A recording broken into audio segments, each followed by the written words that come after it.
inédit, un colloque 8e pour les réseaux de la promotion de la science en Afrique, le PEMAF, et le premier pour la Société de neurologie du Mali. Nous sommes très heureux de vous recevoir ici à l'Hôtel Millennium pour ceux qui sont en présentiel, mais aussi les centaines de participants qui sont en ligne, qui nous voient et qui nous écoutent et qui ont accordé un intérêt particulier à cet événement. Nous avons eu l'honneur d'être choisis pour modérer cette cérémonie. Moi, je suis le docteur Abdoulaye Bokoum, je suis neurologue. C'est un honneur et un privilège pour moi d'avoir été choisi pour modérer cette cérémonie. J'ai aussi reçu pour consigne de faire le plus simple possible, puisqu'il s'agit d'un événement scientifique. On ne parlera que de sciences, donc tout ce qui est protocolaire, on va faire le minimum possible. Donc, sans plus tarder, je vais passer la parole à notre maître, le professeur Youssoufa Maïga, qui est le chef de service de neurologie du CHU Gabriel Tourine, centre hospitalier universitaire, l'un des plus grands au Mali. Il est aussi le président de la Société de neurologie du Mali. Il a effectué plusieurs travaux sur la douleur. C'est un expert international sur l'apprentissage de la douleur. Donc, pas mieux que lui pour nous parler de tout ce qui est fondamental sur la douleur, à savoir la définition, la neurobiologie et la classification. Nous allons faire 2 sessions et après 2 sessions, nous allons passer la parole à l'audience pour poser des questions et d'éventuelles remarques qu'ils ont à donner. Professeur, je suis pas Maïga. Il n'y a pas Jacques le président. Il n'y a pas Jacques le Est-ce que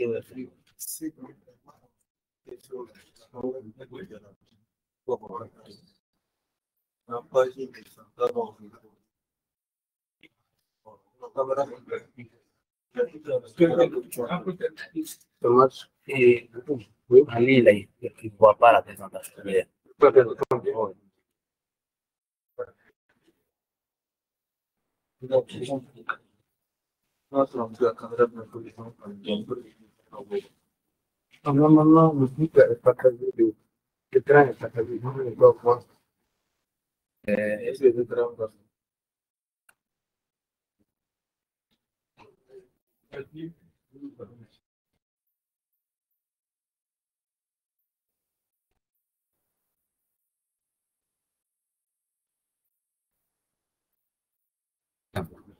Bonjour tout le monde. Ça fait vraiment plaisir d'être ici ce matin devant vous pour d'abord voir ce regain d'intérêt, ce dynamisme qui revient au sein de la neurologie. En tant que premier responsable de cette spécialité, je ne peux qu'être heureux ce matin. Et je vais remercier nos partenaires. Je le ferai après pour ne pas perdre du temps parce que je sais que beaucoup c'est un robot, comme on lui a dit, d'être dans le temps, il risque de me couper la parole après. Donc, je vais essayer de vous parler des fondamentaux, comme il l'a dit, de la douleur, la définition. On va classer et on va essayer de s'attarder sur les aspects neurobiologiques qui permettront de comprendre tout le reste.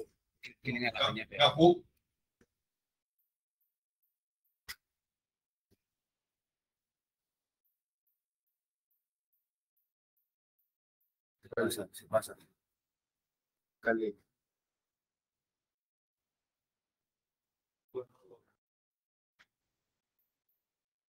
Voilà. Donc, on va aller vite, on va essayer de définir et nous allons adopter un plan classique. On va aller de la genèse de la douleur et jusqu'à sa transmission, à parler de ce qui est très peu connu, c'est-à-dire les aspects non neuronaux. On va parler de la modulation et je vais introduire les prochains orateurs en parlant un tout petit peu de l'aspect de la douleur au Mali. D'accord? Définition, qu'est-ce que nous allons dire?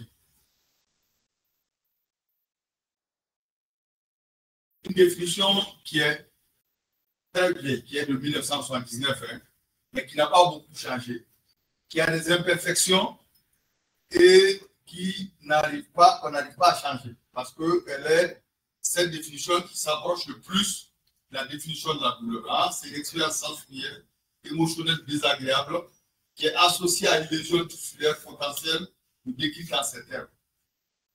La définition, elle a ses imperfections.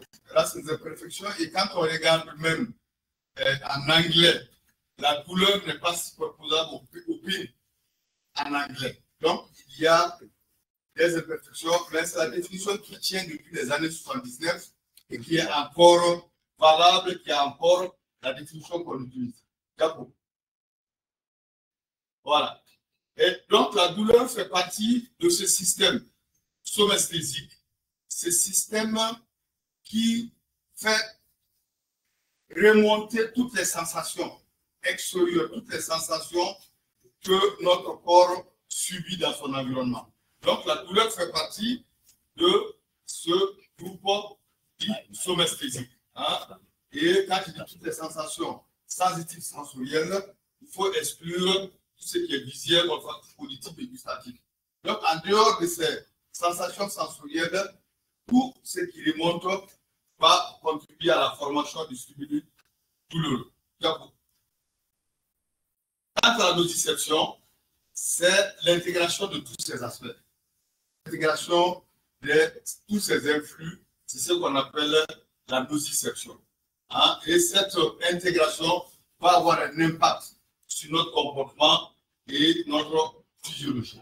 Et d'abord, il ne faut jamais oublier que la douleur, c'est d'abord quelque chose qui est utile. Hein? Ça a un intérêt protecteur.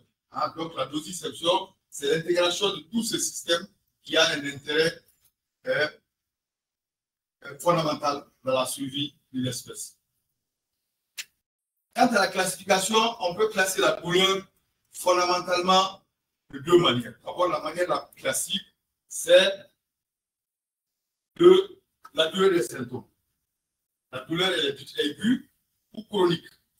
Donc, c'est vraiment la première base de classification.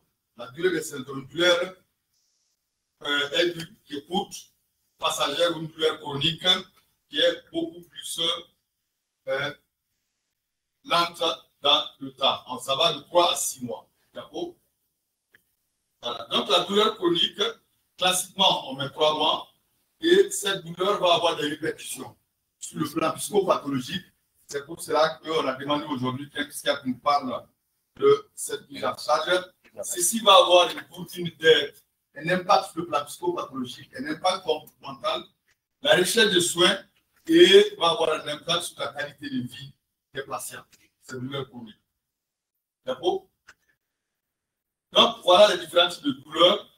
Si on les classe suivant le profil évolutif, on va avoir un peu plus comme ASD. Elle peut être aiguë, inflammatoire, chronique, viscérale, cancéreuse, chapeau.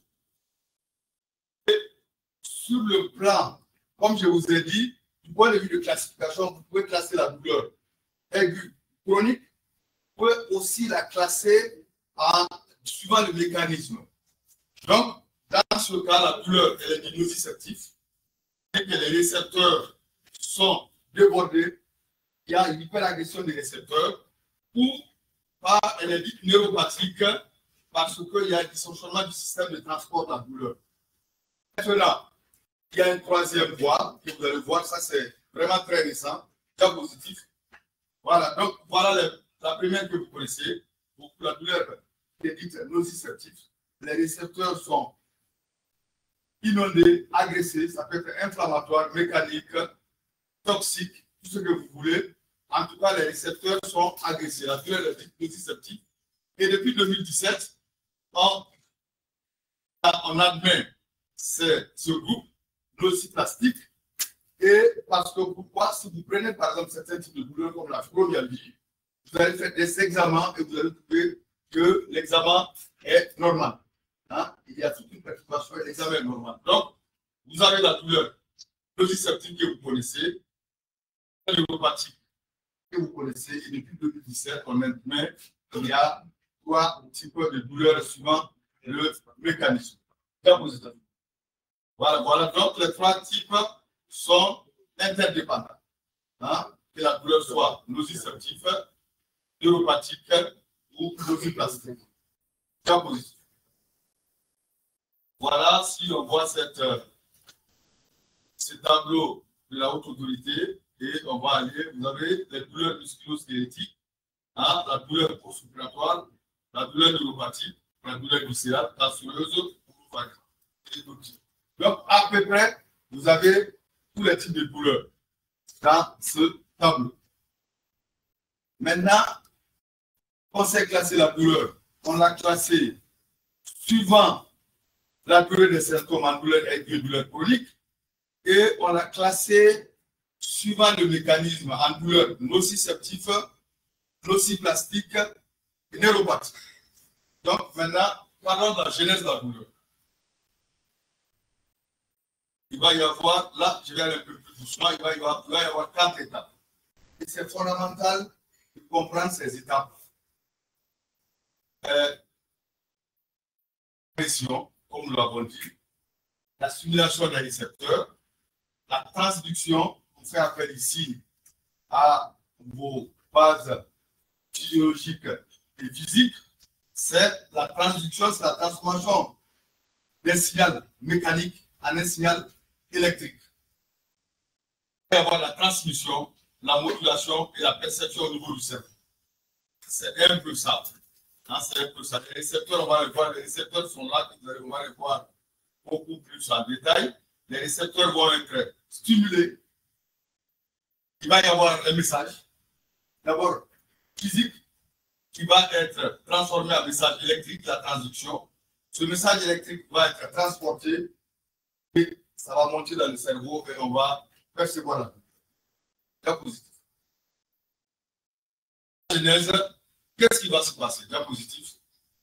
Voilà. Vous avez, pour ceux qui ont, j'ai fait appel à vos leçons des petites classes, vous avez des récepteurs sous la peau et ces récepteurs ont des caractéristiques psychochimiques qui leur permettent d'être activés.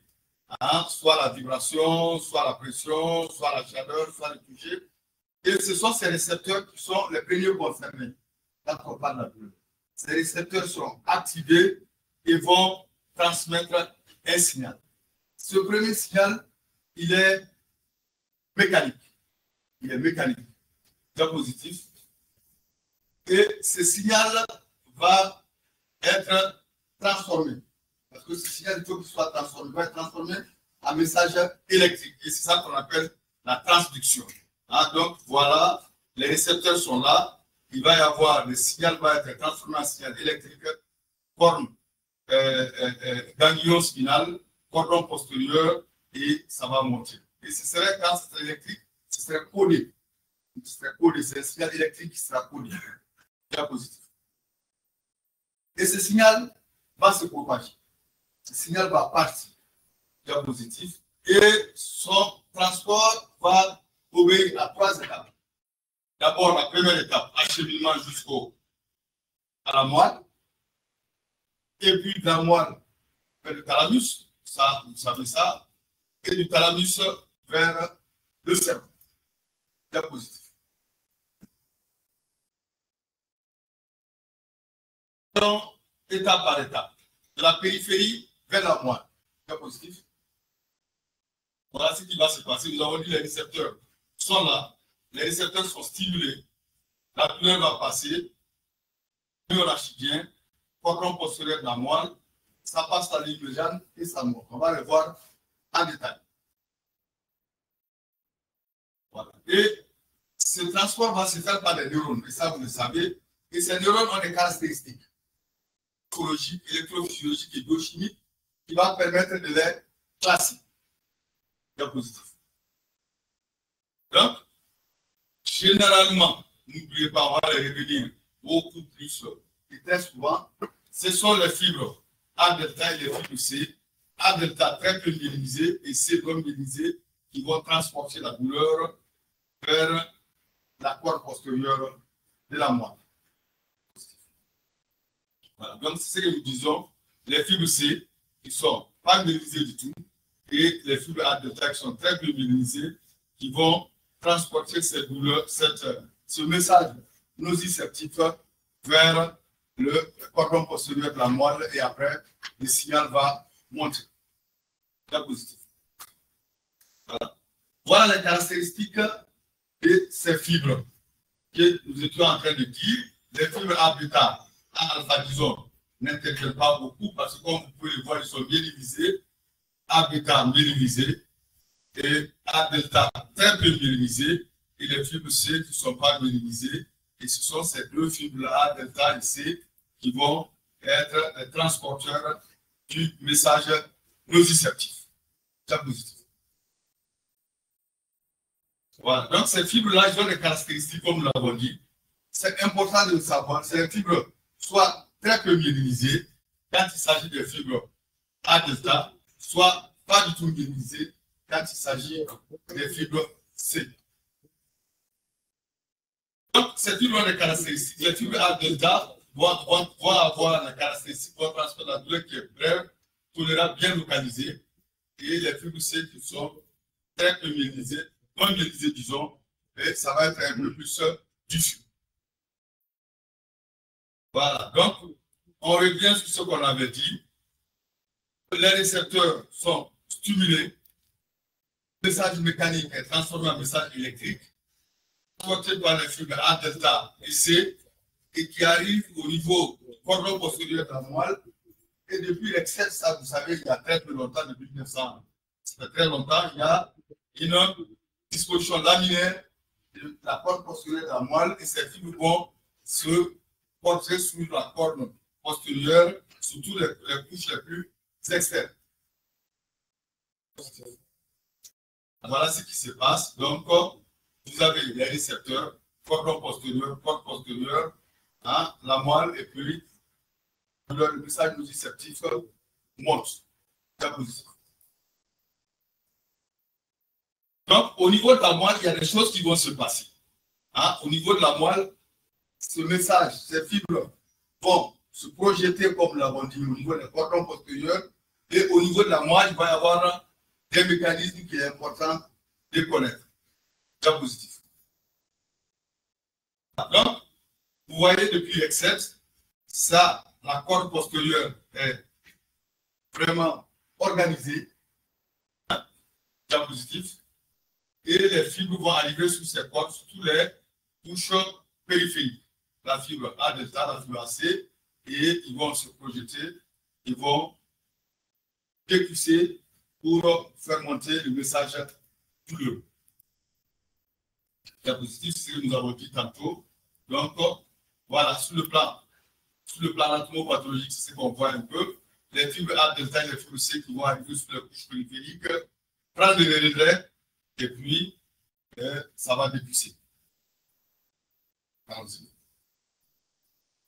Voilà, la même chose, mais la répétition est pédagogique. Vous avez ces fibres qui arrivent, A delta un peu plus myélinisé, C, vous avez la myéline sur A delta, C peut-être pas myélinisé du tout, cordon postérieur, traverse la ligne médiane et monte. Maintenant, voilà ce qui se passe au niveau de la moelle. Ce message va traverser la ligne médiane, il va monter au niveau du thalamus. Hein? Second relais va monter au niveau du thalamus. Le thalamus, le relais de toute la sensibilité, vous le savez bien, parce que tous les neurologues le savent. Allons-y. Et au niveau du thalamus, deux faisceaux, le faisceau spinothalamique et le faisceau spino-réticulaire, on va voir diapositive. Ah, donc un peu, on ne va pas s'attarder. Donc vous voyez un peu, au niveau de la corde postérieure, cordon antéro-latéral, la moelle épinière et le cortex. Voilà. Donc les deux faisceaux vont aller au niveau du thalamus. Un qui va avoir la particularité de s'enrichir avec les messages émotionnels, tout ce qui est le système limbique, et l'autre qui est beaucoup plus direct. Et les deux faisceaux vont passer par le thalamus et vont prendre projection au niveau du thalamus et vont aller vers le cortex et nous allons avoir la projection corticale. Diapositive. Voilà. Donc, thalamus extérieur, le cordon postérieur, le thalamus et en haut, la projection corticale. Projection corticale. Voilà. Donc, avec aujourd'hui les progrès de l'imagerie fonctionnelle, on sait de manière très claire à quel niveau se projettent les centres somesthésiques primaires S1, S2 et les autres centres frontales un peu, tout ce qui est comportemental, et on voit un peu au niveau cortical où est-ce que le message heureux va arriver. Et j'aime bien ça, nombril. C'est-à-dire qu'il y a beau avoir agression extérieure, il faut cette intégration corticale pour qu'on puisse avoir mal.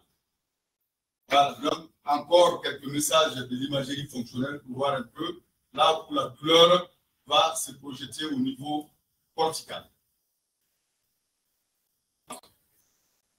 Si on résume un tout petit peu sur ce qu'on a dit, le stimulus extérieur périphérique, message mécanique est transformé en message électrique, ce qu'on appelle la transduction, transporté cordon postérieur de la moelle.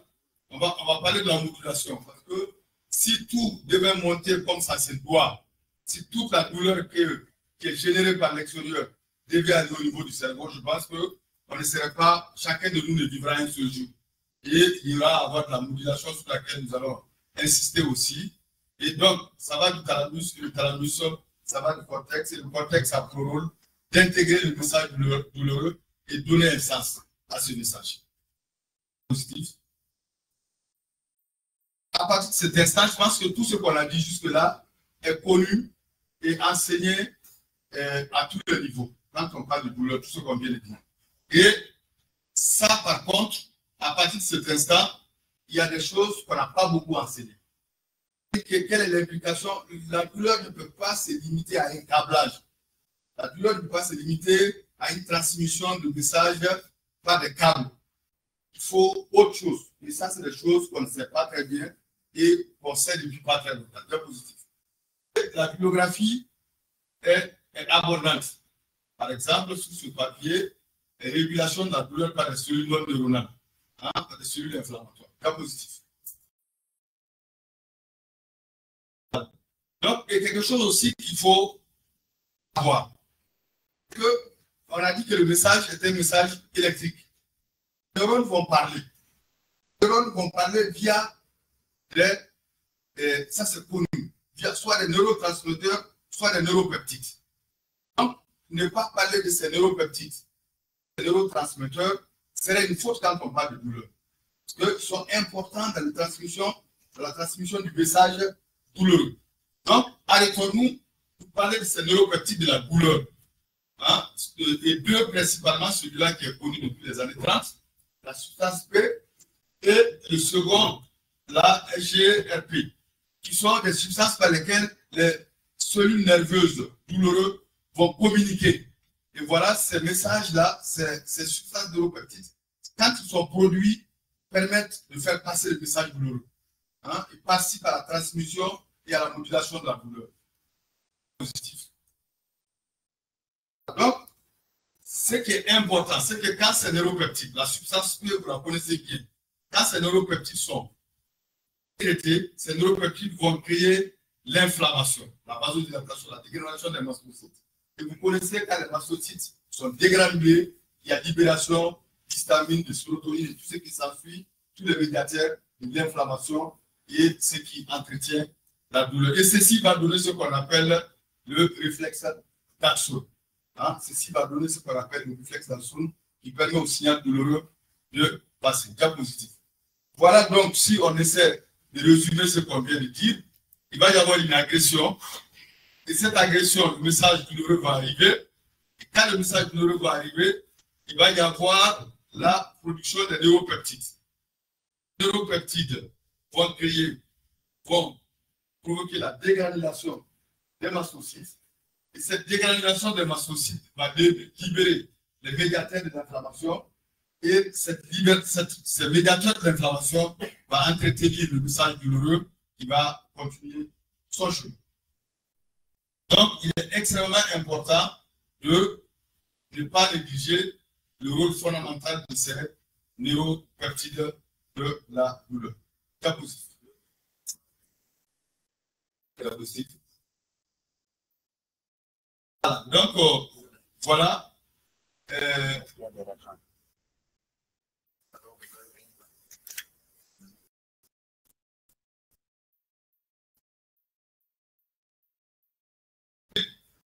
Qu'est-ce que tu as fait sur les mastocytes? Qu'est-ce qu'on appelle celui glial? C'est tout? Bon, d'accord, il faut suivre. Voilà. Donc, pas seulement ça. Les mastocytes, c'est la cellule gliale en général, c'est des cellules de soutien, mais qui font autre chose. Autre chose, et de plus en plus, on connaît les rôles dans la douleur. On connaît les rôles dans la douleur. Ils vont s'enrouler autour des synapses, donc protéger la synapse. Ils vont participer à la fonctionnalité du glutamate et ils vont agir sur d'autres structures. Donc, la cellule gliale, contrairement à ce qu'on sait, contrairement à ce qu'on savait, la cellule de soutien et cellule de poussière a beaucoup d'autres rôles. Cas positif. Voilà. Et donc, ils sont importants et ils sont aussi des cellules qui vont participer au nettoyage. Si vous regardez dans cette salle, vous allez voir que ces protéines-là sont des protéines. On peut faire une journée à parler de ces protéines et leur implication dans les messages, dans les maladies neurodégénératives. Les cellules, les mastocytes participent au nettoyage de l'organisme de ces cellules. Cas positif. Ah, donc, un autre papier qui parle du rôle de ces mastocytes dans la douleur chronique. Cas positif. Voilà. Donc, les mastocytes, les cellules gliales en général, vont participer à la modulation de la douleur, à la signalisation de la douleur et à l'entretien du message douloureux. Donc, et ça, c'est des choses qu'on sait depuis vraiment récemment. Et c'est vraiment des cibles thérapeutiques intéressants. Le rôle des cellules gliales dans l'entretien du message douloureux. Cas positif. Donc, un autre papier.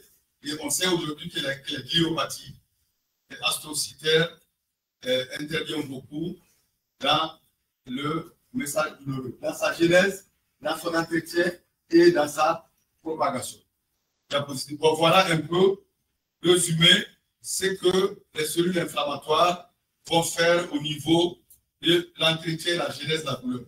En bleu, les médiateurs pro-inflammatoires, en rouge, pro-inflammatoires, et en bleu, les inhibiteurs. Déjà en périphérie, les cellules inflammatoires, mastocytes, kératinocytes, vont participer soit à amplifier la douleur, soit à la bloquer.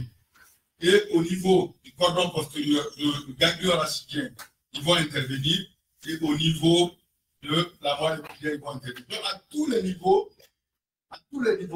contrairement à ce qu'on savait, les cellules inflammatoires, notamment la cellule gliale, qu'on connaît très peu de la douleur, a un rôle important qu'il faut qu'on intègre désormais. Il faut qu'on intègre désormais le rôle des cellules gliales dans la douleur. Cas positif. Donc voilà ce qui va se passer. Donc la cellule, la dégradation des mastocytes et ce qui va se passer. Dégradation des mastocytes, dégradation du système lymphatique. 4. Pourquoi que j'oublie que je suis? DSK, le système lymphatique, c'est quoi? Il y a un DSK dans la salle? Il y a un DSK. Neurologue qui peut parler du système lymphatique? Hein?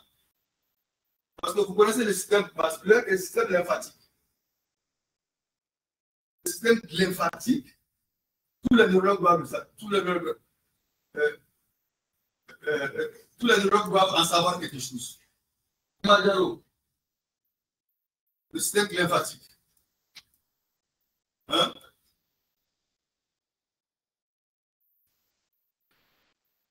Qui a envie d'intervenir sur le système lymphatique?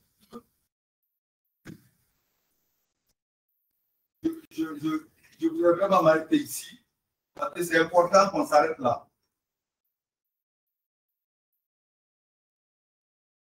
Continue, le système lymphatique, c'est récent. C'est récent, ça a été décrit il y a, dans les années 2000, je crois.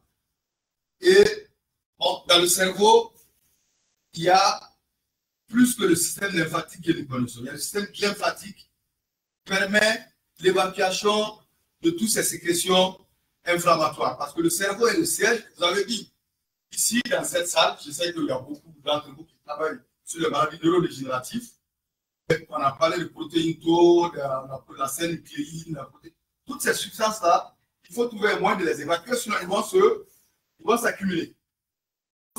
Et leur accumulation explique certaines maladies neurodégénératives. Donc, retenez à partir d'aujourd'hui que le système lymphatique est à côté du système lymphatique dans le cerveau et permet l'évacuation des déchets. L'évacuation des déchets, surtout de tout ce qui est inflammatoire. Donc, qu'est-ce qui se passe? Revenons à notre mouton. Donc, il y a, dans le cas de la douleur, il y a une astropathie et une gliopathie en général. Ceci va créer une perturbation du système lymphatique. Ça va une perturbation de l'hémostasie et la conséquence perte de la plasticité neuronale et douleur chronique. Et c'est un cycle qui se ferme. Donc, il faut retenir que ce que je voudrais faire montrer ici, c'est surtout que la douleur n'est pas seulement ce que nous connaissons, le câblage de. À côté, il y a tout un environnement extrêmement important qui sera peut-être la cible thérapeutique parce que les antidouleurs que nous avons actuellement ont les limites que vous connaissez bien. Cas positif. Voilà, c'est ce que je disais. Et peut-être que le système astrocytaire va être la cible thérapeutique des nouveaux médicaments qui vont arriver. Quand on regarde les papiers, c'est très difficile de travailler sur ce système parce qu'on sait que, comme l'autre l'a dit, celui de maintien, mais pas que ça, c'est réducteur quand on parle, quand un neurologue dit que astrocyte, c'est celui de maintien, il fait beaucoup plus que ça, comme nous venons de le voir. Donc, dans les modèles animaux, les détruire va avoir des conséquences énormes et on est plutôt en train de partir vers des voies beaucoup de ciblage. Des voies de ciblage de l'action de ces. Donc, globalement, voilà ce qui va se passer. Comment est-ce que les cellules non neuronales vont agir dans la surveillance du message douloureux? Il va y avoir, comme nous l'avons dit, agression qui peut être inflammatoire, destruction ou une maladie quelconque. Les cellules non neuronales, surtout les cellules gliales, vont agir, vont créer de la neuroinflammation. Et cette neuroinflammation va activer les récepteurs et ceci va être le cercle vicieux de la douleur. Cas positif. Si nous ne parlons pas des canaux ioniques, quand on parle de douleur, ce serait une faute. Si on parle de douleur en termes de câblage, c'est une douleur. Vous revenez sur les fondamentaux qu'on avait dit au début de la présentation, en disant que les fibres qui transportent la douleur sont soit très peu myélinisées ou non myélinisées du tout. Donc, on vous a dit dans les petites classes, en deuxième année ou en troisième année de médecine, que le message est transporté par la myéline. S'il n'y a pas de myéline, il faut bien que le message soit transporté. Et là, c'est électrique, c'est les canaux ioniques qui vont parler. Voilà, c'est ces canaux ioniques qui vont agir et surtout les canaux sodiques. Surtout les canaux sodiques. Et c'est important ici de s'arrêter parce que si nous sommes ici, dans cette salle, et que nous avons des partenaires qui nous proposent de la prégabaline dans le traitement de la douleur neuropathique, combien d'entre vous n'ont pas vu leur médecin leur dire « Ah, docteur, tu m'as mis des anti-épileptiques. Je ne suis pas épileptique. Pas le pied, mais vous m'avez mis des anti-épileptiques. » Donc, c'est parce que ces médicaments, la prégabaline, va agir sur les canaux ioniques. Ces canaux ioniques, c'est les bloqueurs de canaux ioniques. Donc, si nous n'intégrons pas les canaux ioniques dans notre raisonnement de la douleur, ce serait une faute. Donc, c'est important de parler des canaux ioniques. D'accord? Et les canaux ioniques, on les connaît mieux que la positive. On les connaît de plus en plus mieux. Et les papiers qui sortent, il y a des canaux qui sont même attribués à la survenue de certaines douleurs. La douleur viscérale pour ce canal, la douleur inflammatoire pour ce canal, et les douleurs de la sclérose en plaques pour ce canal. Donc, les canaux, les anomalies des canaux déterminent certaines maladies douloureuses et de plus en plus, on connaît ces liens entre tel canal et telle douleur, tel type de douleur. Maintenant, comme je le dis, on a créé la douleur, disons qu'on n'a pas créé la douleur est là, elle a été transportée et nous avons parlé de la douleur dans tous ces aspects qu'on transporte. Il faut bien qu'elle soit modulée. Parce que si la douleur n'est pas modulée, si la douleur qui est générée en périphérie devait aller dans le cerveau tel qu'elle est, je pense que le cerveau allait exploser, ou ce serait insupportable. Donc, l'organisme a bien fait les choses et il y a un système de modulation qui va soit la douleur quand c'est nécessaire, soit l'augmenter quand c'est nécessaire, et ces sites sont au niveau de la moelle épinière et au niveau du cerveau. Cas positif. Voilà. Donc, comme je vous ai dit, on va beaucoup parler des fibres A delta, des fibres AC qui arrivent au niveau de la moelle épinière. Qu'est-ce qui se passe? Il y a d'autres types de systèmes de modulation, mais arrêtons-nous sur celui que vous connaissez bien, qui date des années 30 et que vous connaissez bien, et il faut le connaître parce que c'est celui qu'on connaît le mieux, le gauge control, cas positif. Voilà, qu'est-ce qui va se passer? À travers des interneurones, les fibres, les grosses fibres myélinisées, ça c'est la myéline que vous voyez autour du nerf, qui fait comme un chapelet, c'est la myéline que vous voyez. Les grosses fibres myélinisées vont, à travers des interneurones, agir sur les fibres non myélinisées et bloquer la douleur. Donc c'est ce qui se passe. C'est ce qu'on appelle le gauge control, la théorie du portillon. Les fibres myélinisées, je répète, les fibres myélinisées, les fibres A bêta, qui sont, vous voyez, la myéline, vont à travers les interneurones bloquer les fibres qui transportent la douleur et permettre à la douleur de ne pas bloquer la douleur, le passage de douleur. Cas positif. Voilà, voilà un peu ce schéma, comme nous l'avons dit. Les fibres A delta, les fibres nocicepteurs vont arriver, vont être bloqués par des grosses fibres myélinisées, par des interneurones qui vont avoir une action inhibitrice ou facilitatrice sur le message de douleur. Ils vont laisser passer la douleur ou ils vont la bloquer en fonction de ce dont on a besoin. Cas positif. Voilà. Et au niveau, il y a aussi un contrôle diffus. Il y a ce qui se passe, le gauge control, au niveau de la corne postérieure, au niveau de la moelle épinière. Nous allons parler du gauge control. Il y a aussi un système très diffus. Un système très diffus qui fait appel. Je vais vite. On va vite. Qui fait appel à beaucoup de choses. Voilà. Cas positif. Vas-y. Ah, non, ici. Voilà. Donc, vous avez un système très diffus qui fait de ici la zone périacéphale. Il y a les récepteurs morphiniques qui vont agir et à tous les niveaux, vous avez les inhibiteurs qui font que la douleur qui arrive au niveau du cortex est une douleur qui est normalement supportable. Voilà. Donc, en résumé, voilà ce que vous allez voir. Cas positif. Les récepteurs A delta, C vont être activés et les fibres, disons, les fibres A delta, les fibres C après les récepteurs. Sécrétion de neuropeptides qui va faire que le message va passer diapositif.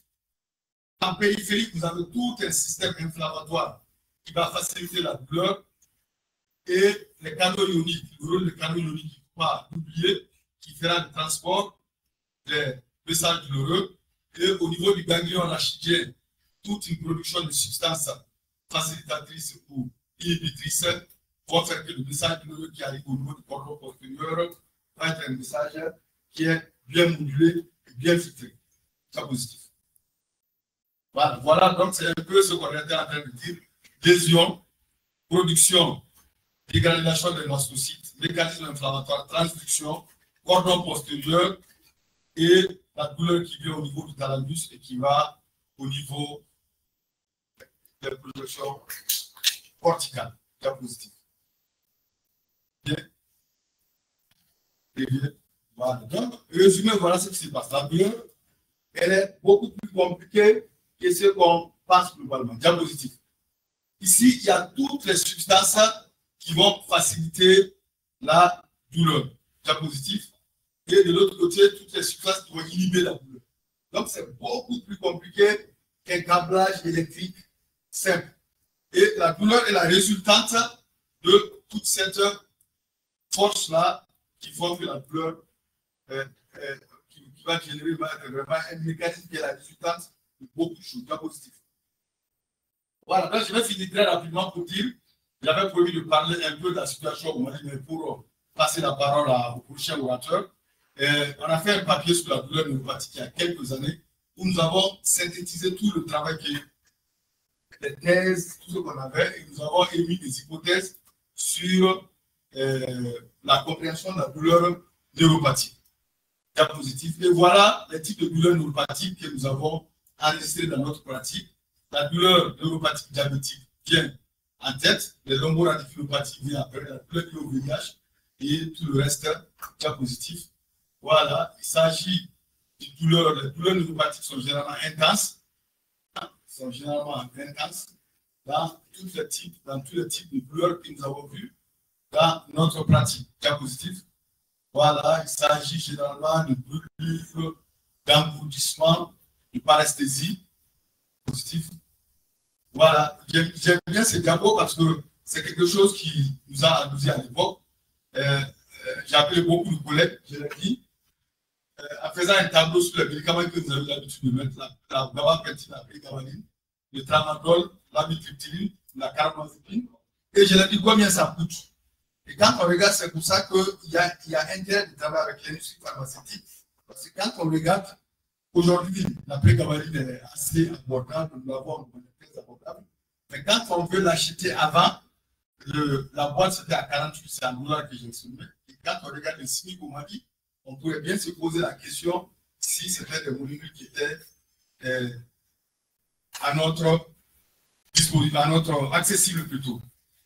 Voilà, d'accord, diapositif. Donc, en conclusion, je dirais que le développement de la biologie moléculaire a permis de mieux comprendre la douleur. La neurobiologie nous permet de mieux comprendre la douleur et de sortir du câblage classique que nous connaissons. Et surtout, d'imaginer d'autres pistes thérapeutiques.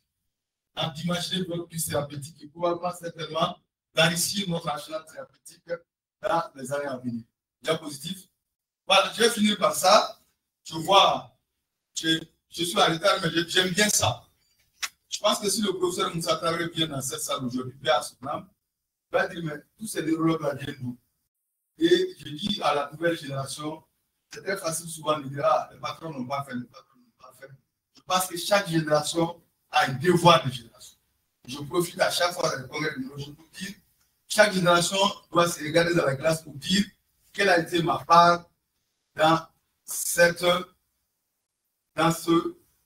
structure que je vois devant moi. Et c'est vraiment, soit on fait face à son devoir, soit on la trahi. Merci, je vous remercie.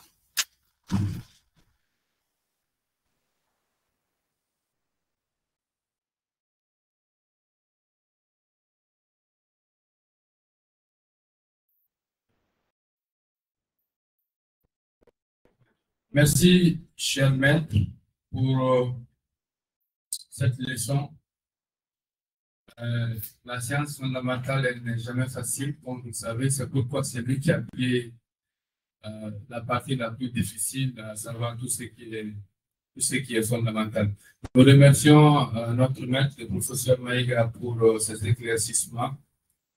J'y profite, je l'avais omis au début pour gonfler du calendrier, de remercier nos partenaires, les laboratoires Pekra Pharma et Stride, pour l'accompagnement constant. Il ne s'agit pas d'un premier accompagnement, ils le font à chaque fois que nous les avons appelés. Ils sont toujours là et ils répondent toujours de la façon la plus efficace possible. Donc, sans plus tarder, les questions, pour ceux qui sont en ligne, vous pouvez poster vos questions sur l'onglet QA et à la fin, nous allons essayer de prendre le maximum de questions qu'on peut selon le temps. Donc, sans plus tarder, nous allons passer directement à la deuxième présentation qui va être faite par notre maître, le professeur Zébou Hassan Diallo, qui est un éminent neurologue de notre pays, connu presque de tous, et qui a eu aussi à travailler beaucoup sur la douleur, et qui va nous parler de l'aspect neurologique de la douleur, puisque nous avons, comme le professeur l'a dit, la douleur, ce n'est pas que les médicaments, il y a plusieurs aspects qui entrent en compte, l'aspect neurologique, l'aspect psychologique, l'aspect physique et l'éducation, et beaucoup d'autres choses. Donc, je passe la parole au professeur sous votre ovation.